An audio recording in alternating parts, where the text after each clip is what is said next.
हरे कृष्णा बच्चों, कैसे हैं आप? आशा करते हैं अच्छे होंगे और मन लगाकर पढ़ रहे होंगे। आज जो हमने क्लास करनी है वो हमारा लास्ट क्लास है। लास्ट क्लास मतलब उत्तर वैदिक काल का समाज लास्ट है आज, ठीक है। उसमें से जो उसकी मेन खासियत होंगी वो आज मैं सारी डिस्कस कर दूंगा। और इसके बाद जो हम पढ़ेंगे वो पढ़ेंगे उत्तर वैदिक काल का धार्मिक विस्तार, और उसके बाद ऋग्वेद और उत्तरवेद दोनों खत्म। फिर एंड में मैं जो आपको बातें बताऊंगा वो बताऊंगा जो पेपर में आई हुई हैं। जैसे सत्यमेव जयते, सत्यमेव जयते कहाँ से लिया गया है, मुंडक उपनिषद से लिया गया है। इस तरीके से बातें बताएंगे कि यजुर्वेद में क्या है, जादू टोना कहाँ पे दिया गया है ना, ऋग्वेद में क्या है। तो उन वाली चीज़ों के जो मुख्य फैक्चुअल पॉइंट है उन्हें वहाँ पर हम पढ़ेंगे। अभी मैं आप लोगों का एक पेपर देख रहा था रेलवे का प्रीवियस ईयर, उसमें मैं ये देख रहा था कि कुछ कहीं से छूटा तो नहीं। तो आप यकीन मानना जितना मैंने पढ़ा है सारा का सारा अभी तक उन चीज़ों में हैगा।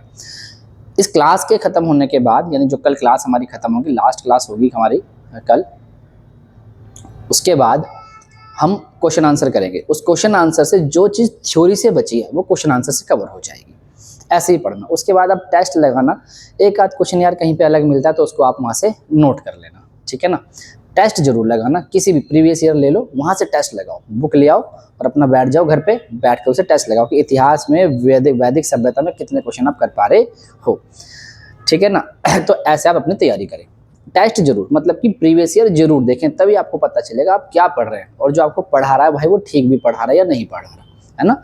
तो आप टेस्ट जरूर लगाएं बच्चों, जरूर लगाएं टेस्ट, ठीक है। अब जैसे हम शुरुआत करते हैं क्वेश्चंस के साथ, तो उन्हीं क्वेश्चंस के साथ हम शुरुआत करते हैं अपनी आज का जो क्वेश्चंस है। पहला क्वेश्चन वो ये है आज का।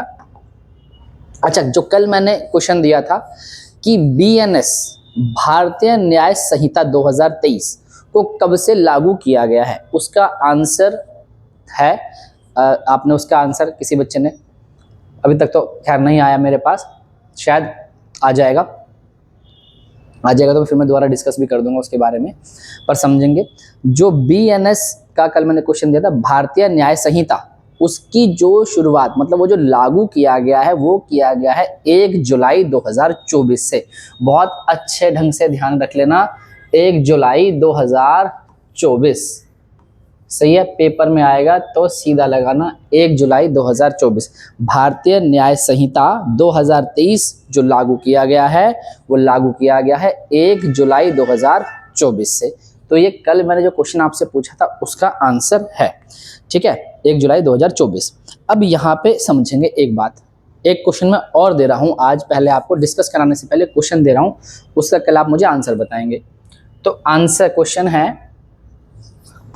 है, मैंने इसे लिखा था, अभी नोट किया था आप लोगों के लिए, देखना, ये बुक देना ये वाली मुझे। हाँ, क्वेश्चन है बच्चों अभी हाल फिलहाल का ही क्वेश्चन है कि भारत की पहली लिथियम ग्रेड रिफाइनरी की शुरुआत कहाँ की जा रही है। क्वेश्चन है कि भारत की पहली लिथियम ग्रेड रिफाइनरी, भारत की पहली लिथियम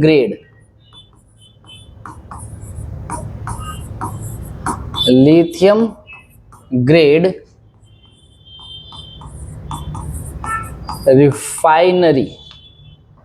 रिफाइनरी कहाँ स्थापित की है, रिफाइनरी कहाँ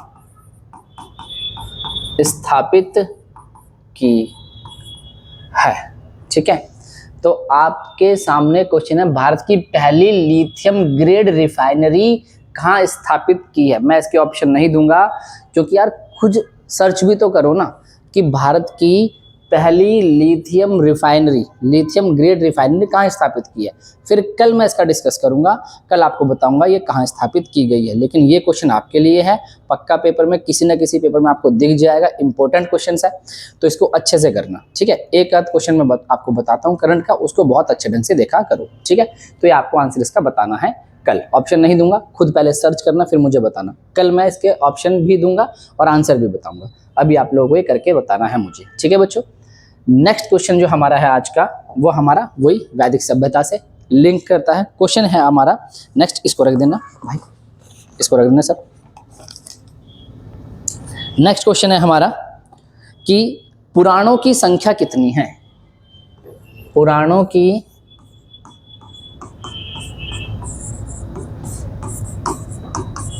संख्या कितनी है। क्वेश्चन है पुराणों की संख्या कितनी है, और ऑप्शन है आपके पास ए 16, बी 18, सी 19 और डी 21। तो पुराणों की संख्या कितनी है बच्चों, ये बताना आप लोगों को। तो पुराणों की संख्या है बच्चों 18 पुराण हैं हमारे पास। कितने पुराण हैं? 18। जब मेरी लास्ट क्लास होगी मैं वहाँ पर उपनिषद, पुराण, वेदांग सबके बारे में आपको बताऊंगा। अभी फिलहाल के लिए इसे ध्यान रखेंगे, 18 पुराण हैं, है ना। सेकंड क्वेश्चन देखें। नेक्स्ट क्वेश्चन आपके सामने है, श्रीमद् भागवत गीता मौलिक रूप में किस भाषा में लिखी गई है। श्रीमद् भागवत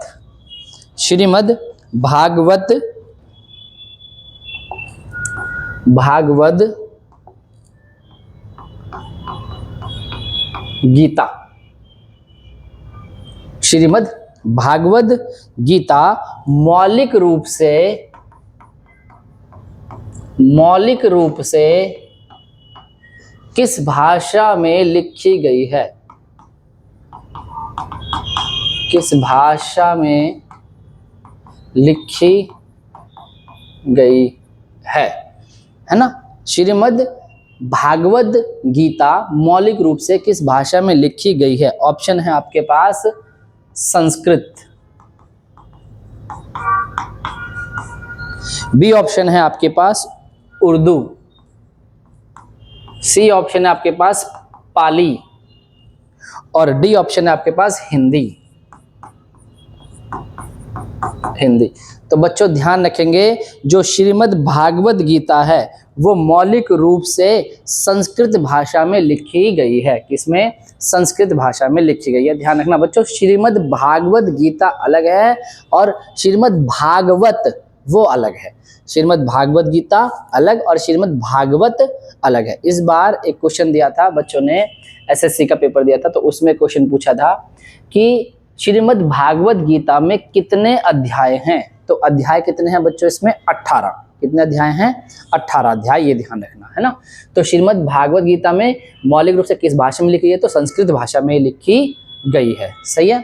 उसके बाद एक और क्वेश्चन देख लें आज। तीसरा क्वेश्चन है, महाभारत मूलतः किस रूप में जानी जाती है। मतलब महाभारत का मूल नाम क्या है एक तरीके से। महाभारत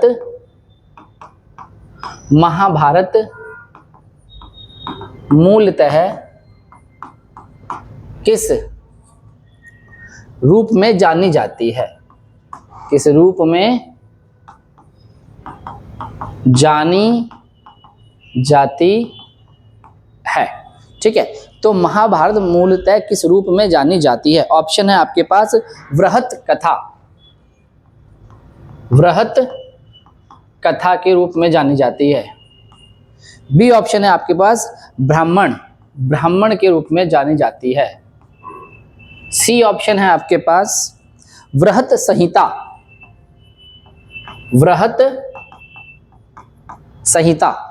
के रूप में जानी जाती है। और डी ऑप्शन है आपके पास जय संहिता।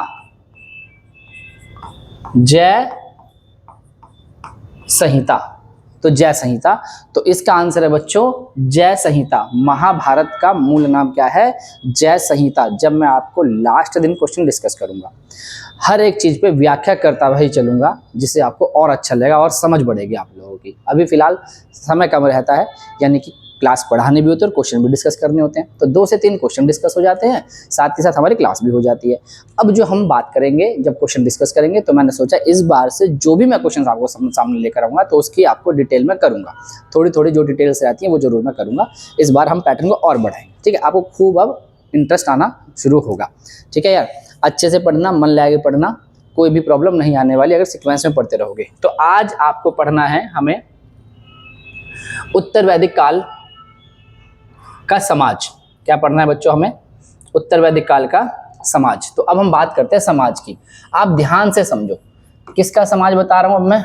उत्तर वैदिक काल का। कल मैंने आपको एक कंपैरिजन बता दिया था कि ऋग वैदिक समाज कैसा था और उत्तर वैदिक समाज कैसा था। आज हम उत्तर वैदिक समाज की मुख्य मुख्य बातें, बस एक बार मेरी बातें सुन लो, फिर सीधा सीधा मैं लिखवा दूंगा।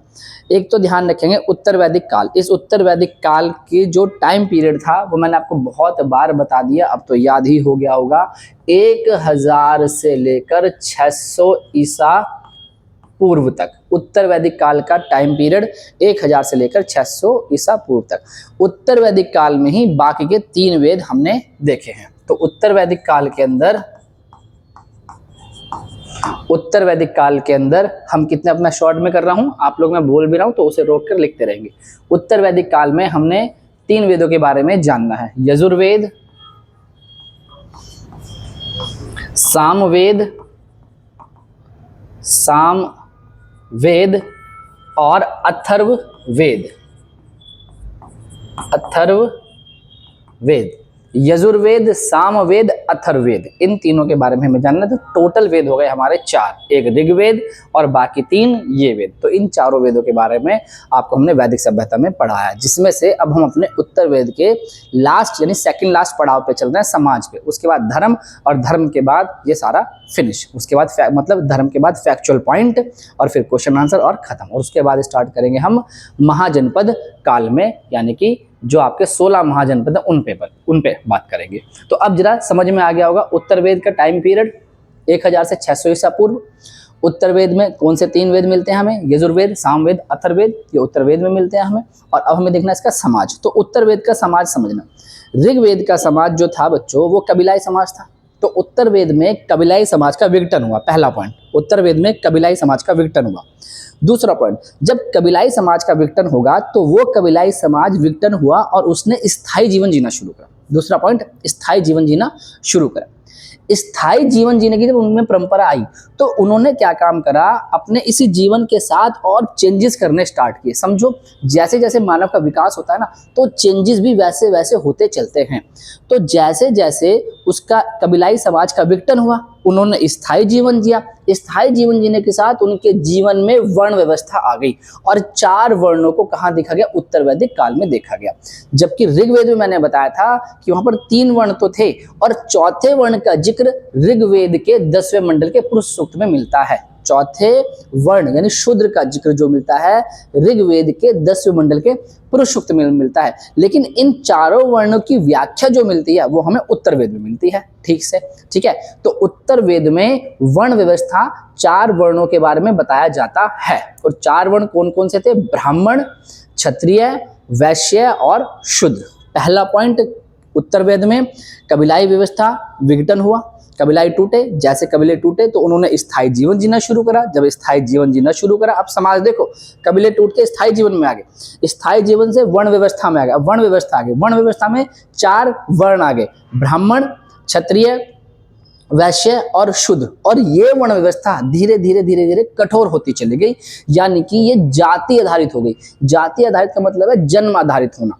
तो वर्ण व्यवस्था जन्म आधारित हो गई। जन्म आधारित का मतलब है बच्चों कि अब जो जिस परिवार में जन्म लेगा वो उसी वर्ण का हो जाएगा। जैसे जिसने ब्राह्मण जाति में जन्म लिया तो ब्राह्मण हो गया, शूद्र में जन्म लिया तो वो शूद्र हो गया, वैश्य में जन्म लिया तो वो वैश्य हो गया, और अगर उसने क्षत्रिय में जन्म लिया तो वो क्षत्रिय हो गया। जबकि ऋग्वैदिक काल में जो वर्ण व्यवस्था थी वो कर्म आधारित थी, ध्यान रखना है, और उत्तर वेद में जन्म आधारित हो गई, जन्म पे आ गया।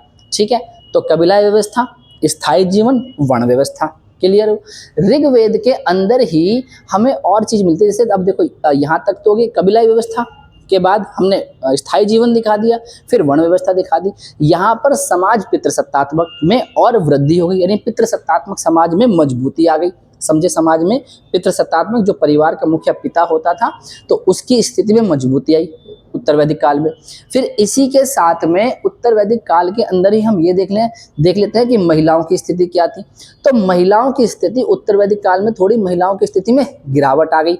तो पहले हमने वर्ण देख ले, पहले हमने कबीला देख लिया, फिर उससे स्थायी जीवन देख लिया, फिर वर्ण देख लिया, फिर पितृसत्तात्मक देख लिया, पितृसत्तात्मक के साथ मजबूती देख ली, उसके साथ हमने महिलाएं देख ली। महिलाओं की स्थिति में थोड़ी सी क्या आ गई, गिरावट आ गई। जो स्थिति महिलाओं की ऋग्वेद में थी वो वाली स्थिति यहाँ नहीं थी, हल्की बहुत स्थिति चेंज हो गई थी। जैसे महिलाओं से उपनयन संस्कार छीन लिया था, यानी पढ़ाई लिखने का अधिकार छीन लिया था। फिर भी कुछ विदुषी महिलाओं का ज्ञान यहाँ मिलता है। विदुषी महिला वो होती है जो ज्ञान रखती हैं, जो चीज़ों की समझ रखती हैं, जो ग्रंथों के बारे में जानती हैं, वो विदुषी महिला होती हैं। यानी कि जो ऐसे विद्वान व्यक्ति होते हैं तो ऐसी विदुषी महिला होती हैं। समझ में आ रहा है? तो कुछ थी, उपनयन संस्कार छीन लिया था, लेकिन फिर भी कुछ ना कुछ स्त्रियां थी जो पढ़ी लिखी थी। तो महिलाओं की स्थिति में लगभग थोड़ी थोड़ी सी गिरावट आनी शुरू हो गई थी। तो उत्तर वेद, ऋग्वेद में जो महिलाओं की स्थिति थी वो अच्छी थी, उत्तर वेद में महिलाओं की स्थिति थोड़ी सी डाउन हुई, ये ध्यान रखेंगे। ठीक है, तो यहाँ तक की बात समझ में आई होगी। ऋग्वेद से ही एक गोत्र शब्द का उल्लेख मिलता है। किसका? गोत्र। जो आज आप देखते हैं ना कि ये इस गोत्र के हैं, ये इस गोत्र के हैं, ये इस गोत्र के हैं, तो उस गोत्र शब्द का उल्लेख उत्तर वैदिक काल से ही आपको दिखाई देता है। तो गोत्र शब्द का उल्लेख कहाँ से मिलता है? उत्तर वैदिक काल से। अब इन सभी चीजों को बस आप लोग एक समायोजन कर दें, इनका हो गया काम, बहुत है इतना। उत्तर वैदिक काल में समाज देख लिया, पितृसत्तात्मक। उत्तर वैदिक काल के अंदर कबीला व्यवस्था गिरी, स्थायी जीवन आया, वर्ण व्यवस्था आई, महिलाओं की स्थिति में गिरावट आई, गोत्र शब्द की उत्पत्ति हमने देखी। तो बहुत है, बाकी चीजें हम क्वेश्चन से कवर कर लेंगे। ठीक है ना? अब आप जरा समझो इसे, मैंने इसे लिख रखा है आज पहले ही, तो अब यहाँ पे समझना। देखो यहाँ से हम स्टार्ट करते हैं चीज को अपनी, कहाँ चला गया ये। अब देखो यहाँ लिखा है उत्तर वैदिक काल 1000 से 600 ईसा पूर्व। कैसी संरचना थी? जो कबीलाई संरचना थी, उस कबीला, लिख लेना साथ में, मैं थोड़ा थोड़ा सा बोल दूंगा, आप लिख लेना इन चीजों को। ठीक है, और जो उत्तर वैदिक काल था उसकी संरचना क्या हुआ? कबीलाई संरचना जो थी उसमें गिरावट आई। मतलब कबीलाई संरचना, गिरावट का मतलब उसमें दरार आई।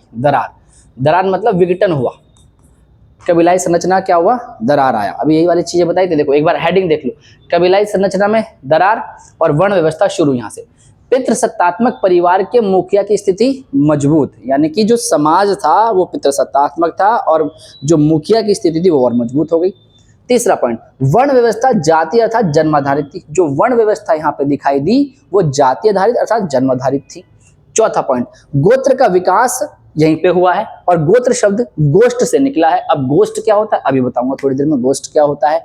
तो पहले इस पॉइंट को देखो, इसमें आप लिख सकते हैं कि उत्तर वैदिक काल में, लिख लेंगे आप इसे, उत्तर वैदिक काल में कबीलाई संरचना में दरार उत्पन्न हुई और आर्यों ने स्थायी जीवन शैली अपनाई। बस इतना लिख लेना, बहुत है। वन पॉइंट करके लिख लेना जो मैं बोल रहा हूँ। आज की क्लास को मैंने थोड़ा सोचा मैं इस तरीके से करवा दूं जैसे मैं ऑफलाइन में कराता हूँ, क्योंकि ना ऑनलाइन में बच्चों मैंने ये देखा यार, स्लाइड से मैं पढ़ाता तो जाता हूँ, फिर आप उसे रोक रोक के लिखोगे, मेरी बातों को रोक रोक के लिखोगे, तो वो क्लास आधे घंटे की लगभग 40-45 मिनट में चली जाती है।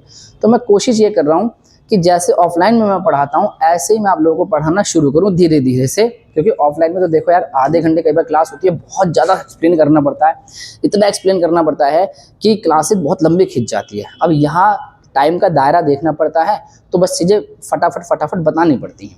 तो फिर भी मैं कोशिश कर रहा हूँ कि चाहे क्लास मेरी 2 से 3 बन जाए या 4 बन जाए, लेकिन आपके सामने डिटेल सारी आ जाए। तो आप लिख लेना इसे, उत्तर वैदिक काल में कबीलाई संरचना में दरार आई और आर्यों ने स्थायी जीवन शैली अपनाई, मतलब स्थायी जीवन जीना शुरू कर। स्थायी जीवन शैली अपनाने के बाद आर्यों का विभाजन 4 वर्णों में हो गया। 4 वर्ण मैंने यहाँ बताए थे। जब उन्होंने स्थायी जीवन शैली अपनाई तो स्थायी जीवन, समझो कबीलाई संरचना में दरार उत्पन्न हुई, विघटन स्टार्ट हुआ, तो उन्होंने स्थायी जीवन जीना शुरू करा। जब स्थायी जीवन जीना शुरू करा तो स्थायी जीवन जीने के साथ साथ जो उनकी वर्ण व्यवस्था थी, है ना, किसका आधार था? आर्यों का विभाजन, है ना, आर्यों का जो विभाजन था, स्थायी जीवन जीने के साथ आर्यों का विभाजन 4 वर्णों में हो गया। और वो 4 वर्ण कौन से थे? वर्ण व्यवस्था, वो 4 वर्ण यहाँ पे लिख रहा हूँ मैं, चलो यहाँ लिख देता हूँ। 4 वर्ण थे, देखो बच्चों दिख रहा है यहाँ पर, सही दिख रहा है बिल्कुल। 4 वर्ण थे, ब्राह्मण, क्षत्रिय, वैश्य और शूद्र, ये 4 वर्ण थे। अगर आपसे पूछे कि 4 वर्ण कौन कौन से हैं, तो ब्राह्मण, क्षत्रिय, वैश्य और शूद्र। कैसे उत्पन्न हुए उत्तर वैदिक काल में? बताया कबीलाई व्यवस्था में दरार उत्पन्न हुई, उन्होंने जीवन शैली स्थायी जीना शुरू करी, मतलब अब रुकना शुरू करा, एक जगह पे रुकना शुरू किया, और जब एक जगह रुकना शुरू कर रहे हैं तो उन्होंने अपने आप में विभाजन शुरू करे कि कौन ब्राह्मण, कौन क्षत्रिय, कौन वैश्य, कौन शूद्र, ऐसे वर्ण व्यवस्था यहाँ पर आ गई। ऋग्वेद में क्या थी मैंने बता दिया था वहाँ पर।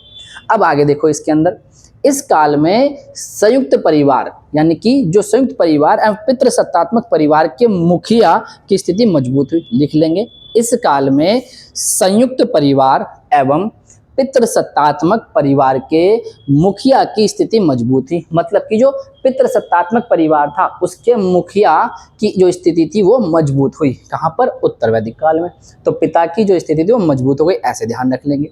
उसके बाद वर्ण व्यवस्था जाति आधारित अर्थात जन्माधारित थी, यानी जो ब्राह्मण, क्षत्रिय, वैश्य, शूद्र थे, जिस परिवार में जिसका जन्म हो रहा है वो उसी परिवार का कहा जा रहा है। अगर ब्राह्मण कुल में जन्म हुआ तो ब्राह्मण परिवार का हो गया, क्षत्रिय में जन्म हुआ तो क्षत्रिय परिवार का हो गया, वैश्य में जन्म हुआ तो वैश्य परिवार का हो गया, शूद्र में जन्म हुआ तो शूद्र परिवार का हो गया। तो आपसे पूछेगा कि जन्म आधारित वर्ण व्यवस्था कहाँ पर आई? उत्तर वैदिक काल में आई। ये भी पॉइंट खत्म हो गया। अब बात करते हैं गोत्र की। तो जो गोत्र शब्द है बच्चों, वो गोत्र शब्द का जो विकास हुआ वो विकास हुआ उत्तर वैदिक काल में। और ये गोत्र शब्द जो निकला ये निकला गोष्ठ से। गोष्ठ, अब गोष्ठ मतलब घोष्ठ मत समझ लो, गोष्ठ कह रहा हूं मैं, गोष्ठ, कभी तुम घोष्ठ समझ लो, गोष्ठ, ठीक है। अब इस गोष्ठ का मतलब समझो, जो गोष्ठ था ये आगे लिखा है। हाँ, जैसे जो गोष्ठ शब्द है इसका क्या अर्थ होता था? गोष्ठ शब्द का अर्थ है जहां सबकी गाय बांधी जाती थी। गोष्ठ शब्द का अर्थ है जहां सबकी गाय बांधी जाती थी। जैसे मानो पुरोहित की गाय एक जगह बांध दी गई, तो जहां पुरोहित की गाय एक जगह बांध दी गई तो उसे बोला ये गोष्ठ, सबकी एक जगह गाय बांध दी गई है। और वहीं से निकल गया गोत्र, तो ये बोला ये भैया एक ही गोत्र के हो गए। ऐसे जैसे क्षत्रियों की गाय एक जगह बांध दी तो एक गोत्र के हो गए। इस प्रकार से गोत्र शब्द यहाँ से प्रचलन में शुरू हुआ। कहाँ से? उत्तर वैदिक काल से। पेपर में क्वेश्चन बनेगा कि गोत्र शब्द कहाँ से प्रचलन में आया, तो उत्तर वैदिक काल से। गोत्र शब्द किससे बना है? गोष्ठ से बना है। गोष्ठ का अर्थ क्या होता है? जहां सबकी गायें एक ही जगह बांधी जाती थी। तो ये वही लिखा हुआ है, जैसे पुरोहित की गाय एक ही जगह बांधी तो वो एक ही गोत्र के हो गए। मैंने साथ साथ बोला भी है तो आप ऐसे लिख लेंगे। क्लियर हुआ? ठीक से सही। आगे द्विज, यहाँ पे द्विज शब्द की उत्पत्ति देखी गई, यानी कि जो ब्राह्मण, क्षत्रिय और वैश्य थे इन तीनों को द्विज कहा गया है। आएगा पेपर में अगर क्वेश्चन तो करेंगे। ब्राह्मण, क्षत्रिय और वैश्य, इन तीनों को क्या कहा गया है? द्विज कहा गया है ना? क्या कहा गया है? द्विज कहा गया। ये बात आप लोग ध्यान रखेंगे, ठीक है। अब एक पॉइंट और यहाँ रखेंगे, उपनयन संस्कार। जो उपनयन संस्कार है वो बच्चों वो इन तीनों का होता था, लेकिन शूद्रों का उपनयन संस्कार नहीं होता था। पेपर में आएगा कि किसको उपनयन संस्कार का अधिकार नहीं था, तो शूद्रों को उपनयन संस्कार का अधिकार नहीं था। उपनयन संस्कार का अधिकार किसको था? इन तीनों को था उपनयन संस्कार। जब मैं धर्म पढ़ाऊंगा तो मैं उपनयन संस्कार को वहां बहुत अच्छे से डिटेल्ड करूंगा, ठीक है। अभी फिलहाल के लिए इतना ध्यान रखेंगे, उपनयन संस्कार जो था वो इन तीनों को नहीं था। उपनयन संस्कार का अधिकार किसको था? शूद्रों को, शूद्रों को नहीं था, इन तीनों को था, ठीक है ना, शूद्रों को नहीं था। नेक्स्ट, वैश्य कर चुकाते थे। अच्छा, जो कर चुकाने का हिसाब था यहाँ पे वो सिर्फ वैश्यों को था, जबकि क्षत्रिय और ब्राह्मण उसी कर से अपना काम चला लेते थे। तो जो कर चुकाते थे उत्तर वैदिक काल में वो वैश्य चुकाते थे। कभी पेपर में आया कि उत्तर वैदिक काल में कौन कौन कर चुकाता था? ऑप्शन होगा ब्राह्मण, क्षत्रिय, वैश्य, है ना। तो आप क्या लगाएंगे आंसर? वैश्य कर चुकाते थे। बाकी ये जो लोग थे ये क्या इसी कर से ये अपना जीवन चलाते थे, ठीक है। आया समझ में? वैश्य कर चुकाते थे। उसके बाद यहाँ पर एक बात और लिखना, वो इस मैंने में लिखे नहीं है। ऐत्रेय ब्राह्मण में चारों वर्णों के कर्तव्यों का वर्णन मिलता है। मतलब पता चलता है ऐत्रेय ब्राह्मण के अंदर, ऐत्रेय ब्राह्मण, ठीक है ना, ऐत्रेय ब्राह्मण, ऐत्रेय पढ़ा रखा है मैंने ऐत्रेय ब्राह्मण, देखना। अच्छा, क्वेश्चन ही देता हूँ, बताना ये ऐत्रेय ब्राह्मण किसका ब्राह्मण ग्रंथ है। अब आपको क्वेश्चन मिल गया, ऐत्रेय ब्राह्मण किसका ब्राह्मण ग्रंथ है, आप बताएंगे मुझे। ऐत्रेय ब्राह्मण में ये कहा गया है कि चारों वर्णों का कर्तव्य क्या होगा। तो चारों वर्णों का कर्तव्य क्या होगा ये बात बताई गई है ऐत्रेय ब्राह्मण। ध्यान रखेंगे इस चीज को। शूद्र का कार्य था तीनों वर्णों की सेवा करना, अर्थात ब्राह्मण, ब्राह्मण का काम हो गया जैसे यज्ञ करना, पूजा पाठ कराना। क्षत्रिय काम हो गया जैसे रक्षा करना, युद्ध वगैरह वाली चीज़ों को देखना। वैश्य का काम हो गया जैसे व्यापार करना। तो शूद्रों का क्या काम है? तो शूद्रों का काम था इन तीनों वर्णों की सेवा करना। शूद्रों का काम था इन तीनों वर्णों की सेवा करना। इसलिए चारों वर्णों के किसका बताया गया है, उनके क्या कर्तव्य थे, उनका क्या पालन था, वो बताया गया है ऐत्रेय ब्राह्मण में। तो शूद्रों का काम हो गया सेवा करना, बाकी तीनों का, किसी का पूजा पाठ है तो किसी का युद्ध है तो किसी का व्यापार है। समझ में आ रहा है? आगे स्त्रियों की दशा में गिरावट आई थी और ऐत्रेय ब्राह्मण में पुत्री को कर्पण कहा है। ऐत्रेय ब्राह्मण में, ये मैंने लिखा नहीं है, अलग से ही मैं लिख रहा हूं इसको। जो ऐत्रेय ब्राह्मण है पुत्री को क्या कहा गया है? कृपण। ये ध्यान रखेंगे, ऐत्रेय ब्राह्मण में पुत्री को कृपण कहा गया, जिसका अर्थ है कि पुत्री जो थी यानी जो स्त्री थी उनकी स्थिति में गिरावट आना एक तरीके से तो कृपण कहा गया है। समझ में आया? अगर पेपर में आएगा पुत्री को कृपण कहाँ पे किया गया है या स्त्री को कृपण कहाँ पे क्या कहा गया है, तो आप बताएंगे ऐत्रेय ब्राह्मण में कहा गया है। ठीक है। साथ ही में शतपथ ब्राह्मण में, शतपथ ब्राह्मण ये सब लिखवा रखे हैं मैंने आप लोगों को, क्लास देख लेना पीछे की पक्का मेरी। शतपथ ब्राह्मण में जब एंड क्लास करूंगा वहां भी दोबारा बताऊंगा। शतपथ ब्राह्मण में जो कुछ विदुषी महिलाएं उनका जिक्र है, जैसे गार्गी है, लोपामुद्रा है, जैसे अपाला है, घोषा है, तो इन वाली स्त्रियों का यहाँ पे जिक्र किया गया है, विदुषी स्त्रियों का, जिन्हें ज्ञान की समझ थी, ग्रंथों के बारे में पता था। तो ये थी हमारी उत्तर वैदिक काल की सामाजिक स्थिति। अब इसके अलावा आपको ज़्यादा जानने की जरूरत नहीं है, मैं क्वेश्चन कराऊंगा, जो बातें यहाँ से बची हैं वो हमारे क्वेश्चन से कवर हो जाएंगी। ठीक है, क्लियर हुआ है ना? चलो, तो अब हम यहीं तक अपनी क्लास को रखते हैं। तो कैसा था जीवन? एक बार कबीलाई व्यवस्था, उसमें दरार पड़ी, स्थायी जीवन, वर्ण व्यवस्था आई, वर्ण व्यवस्था के साथ पितृसत्तात्मक मुखिया जो था उसकी स्थिति मजबूत हो गई। साथ में हमने देखा वर्ण व्यवस्था में 4 वर्ण थे, ब्राह्मण, क्षत्रिय और वैश्य और शूद्र थे। ठीक है, वो कैसे हो गई थी? जन्म आधारित हो गई थी। उसके बाद हमने देख लिया गोत्र शब्द कैसे निकला है, गोत्र के बारे में हम जान गए। फिर हमने साथ ही देख लिया कि जो ऐत्रेय ब्राह्मण है उसमें चारों वर्णों के उसके बारे में दिया है कि इनका कर्तव्य क्या होगा। साथ ही हमने ये देख लिया द्विज शब्द का क्या मतलब है, द्विज शब्द किनको कहा गया है, तो ब्राह्मण, क्षत्रिय, वैश्य को द्विज कहा गया है। साथ ही हमने देख लिया स्त्रियों की स्थिति कैसी थी, तो स्त्रियों की स्थिति कैसी थी, स्त्रियों की स्थिति में गिरावट आई थी, लेकिन फिर भी कुछ ना कुछ स्त्रियां जो थी वो विदुषी टाइप की थी। उपनयन संस्कार प्रतिबंधित कर दिया गया था, लेकिन फिर भी थोड़ा बहुत तो पढ़ाई लिखाई चलती रहती थी। ठीक है, तो उत्तर वैदिक काल की ये थी सामाजिक स्थिति। अब हमारा एक रह गया लास्ट और बड़ा इंपॉर्टेंट है, वो है हमारा इसकी धार्मिक स्थिति यानी सांस्कृतिक स्थिति। अब उसको हम पढ़ते ही साथ इसे खत्म करेंगे। लास्ट क्लास होगी हमारी आप लोगों को, जो मिलेगी बृहस्पतिवार को, है ना? तो उसको हम लास्ट करेंगे। उसके बाद मैं इसके क्वेश्चन आंसर डिस्कस करूंगा आप लोगों से। क्वेश्चन आंसर के बाद हमारा काम पूरा, फिर हम आ जाएंगे अगली क्लास में। ठीक है, चलो मिलते हैं नेक्स्ट क्लास के साथ बच्चों। हरे कृष्णा, धन्यवाद।